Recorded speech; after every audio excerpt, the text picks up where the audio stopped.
The hidden war in your mind. Why do you procrastinate, even when you know it's bad for you? You sit down, ready to work. The deadline is approaching. You know you need to get started. You understand the consequences of waiting too long. But instead of working, you scroll through your phone. Maybe you clean your desk. Maybe you watch one more episode of a show, telling yourself you'll start afterward. The hours slip away. The deadline creeps closer. And still, you don't start. Why? Why do we procrastinate even when we know it's bad for us? We tell ourselves it's laziness, that we just need more discipline, more motivation. But the truth is far more complex. Because procrastination isn't just a bad habit. It's a psychological battle happening inside your brain. It's an emotional coping mechanism, a response to stress, fear, and even deep-seated survival instincts. So why do we do it? And more importantly, how do we stop? Let's dive into the science of procrastination. Is procrastination laziness or fear? Most people assume procrastination is just laziness, a lack of work ethic, a failure of willpower. But if that were true, wouldn't shame and consequences be enough to fix it? We know procrastination hurts us. We feel guilty about it. We regret it. And yet, we continue to do it. So what if procrastination isn't about laziness at all?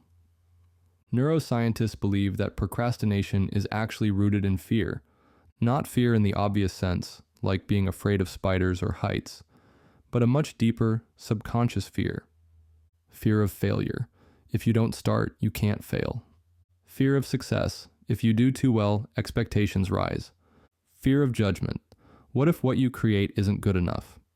Fear of discomfort. Work is hard. The brain seeks pleasure instead.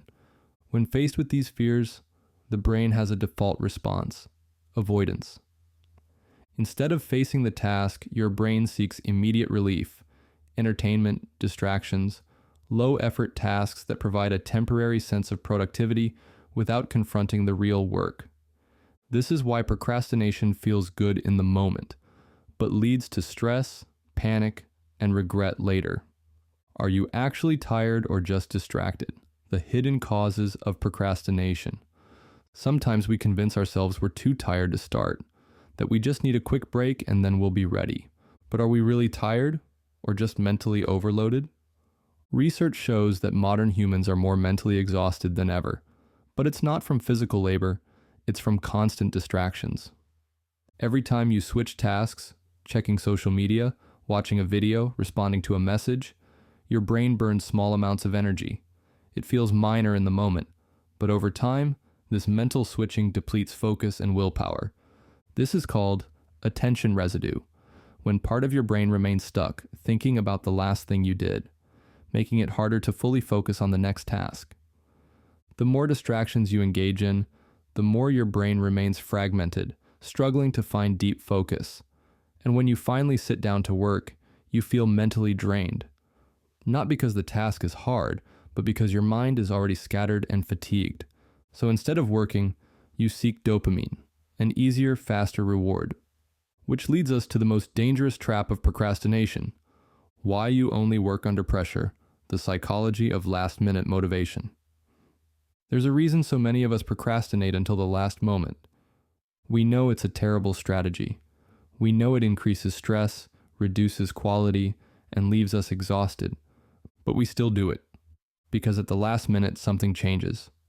Suddenly, you feel hyper-focused. The panic kicks in. You stop scrolling, stop wasting time, and go into full productivity mode.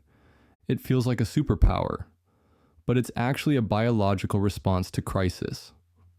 When a deadline is dangerously close, the brain releases stress hormones, adrenaline and cortisol, which override the fear and resistance that previously held you back. Your brain perceives the deadline as an immediate threat, and in response, it forces you into a state of high alertness and deep focus, the same way it would if you were running from a predator. For many people, this is the only time they feel truly productive, but it comes at a cost. Your brain associates productivity with stress and panic, making work feel like a constant emergency. You reinforce the habit of waiting until the last moment, because you believe you work best under pressure. Your quality of work suffers because deep focus in short bursts is not the same as sustained strategic effort. And worst of all, you burn out. The stress of crisis mode productivity wears down your mental and physical health.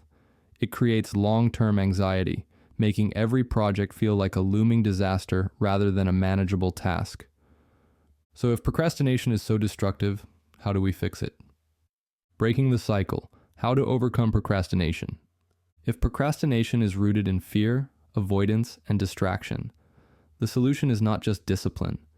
It's rewiring how your brain approaches work. Here's how. 1.